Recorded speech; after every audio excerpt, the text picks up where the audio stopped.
वेळ कुणाला उसना देता येत नाही, वेळ कुणाचा उधार घेता येत नाही, वेळ गोठवता येत नाही, वेळ साठवता येत नाही, वेळ घड्याळ बंद करून थांबवता येत नाही. वेळ एकदाच हाताशी येतो.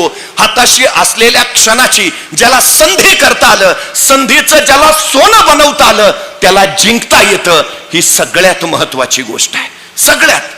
तुम्हाला 5 वर्षाचं महत्व जर माहिती करून घ्यायचं असेल तर निवडणुकीत पराभूत झालेल्या एखाद्या उमेदवाराला विचारा, तो सांगेल तुम्हाला 5 वर्ष किती महत्वाची. तुम्हाला 1 वर्षाचं महत्व माहिती करून घ्यायचं आहे, नोकरी न मिळालेल्या एखाद्या बेरोजगार युवकाला विचारा 1 वर्ष किती महत्वाचं. तो वर्षाच्या पगाराचा आकडा काढेल, हिशोब मांडेल आणि सांगेल माझं वर्षाचं एवढं नुकसान झालं, त्यावेळी कळेल आम्हाला 1 वर्ष किती महत्वाचं. 1 महिन्याचं महत्व जर तुम्हाला माहिती करून घ्यायचं असेल तर मातृत्वाच्या वाटेवर असणाऱ्या एखाद्या स्त्रीला विचारा 9 महिन्यातला 1 महिना सुद्धा किती महत्वाचा. मग कळेल आम्हाला 1 महिन्याचं महत्व.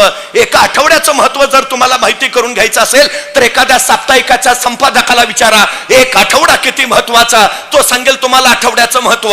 1 दिवसाचं महत्व जर तुम्हाला माहिती करून घ्यायचं असेल तर मजुरी न मिळालेल्या एखाद्या मजुराला विचारा. मजुरी अभावी खोपट्यातली चूल ज्यावेळी पेटत नाही आणि चुलीतली आग ज्यावेळी पोटात पेटते त्यावेळी तो सांगेल तुम्हाला 1 दिवस किती महत्वाचा. 1 तासाचं महत्व जर तुम्हाला माहिती करून घ्यायचं असेल तर जगच्या अलेक्झांडरला जाऊन विचारा. जगाचा बादशाह होता, जगाचा सम्राट होता, पण मृत्यूशय्येवर पडला होता. आपल्या वैद्याकडे केविलवाणी प्रार्थना करत होता की फक्त एक तास मला जगवा, फक्त 1 तास जगवा.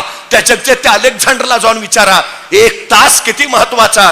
1 मिनिटाचं महत्व जर तुम्हाला माहिती करून घ्यायचं असेल तर अमेरिकेच्या वर्ल्ड ट्रेड सेंटरवर ज्यावेळी विमान हल्ला झाला, तो विमान हल्ला होण्यापूर्वी त्या इमारतीतनं फक्त 1 मिनिट आधी सुरक्षित बाहेर पडलेल्या एखाद्या इस्माला विचारा 1 मिनिट किती महत्वाचा. आणि 1 सेकंदाचं महत्व जर तुम्हाला माहिती करून घ्यायचं असेल तर ऑलिम्पिक मध्ये फक्त 1 सेकंदासाठी सुवर्ण पदक हुकलेल्या एखाद्या धावपटूला विचारा 1 सेकंद किती महत्वाचा.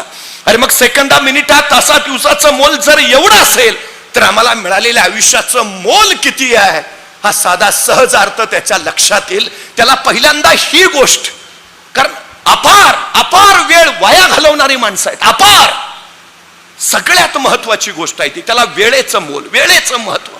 परीक्षेच्या काळात वाटतं मागं वेळ नसता घालवला तर बरं झालं असतं.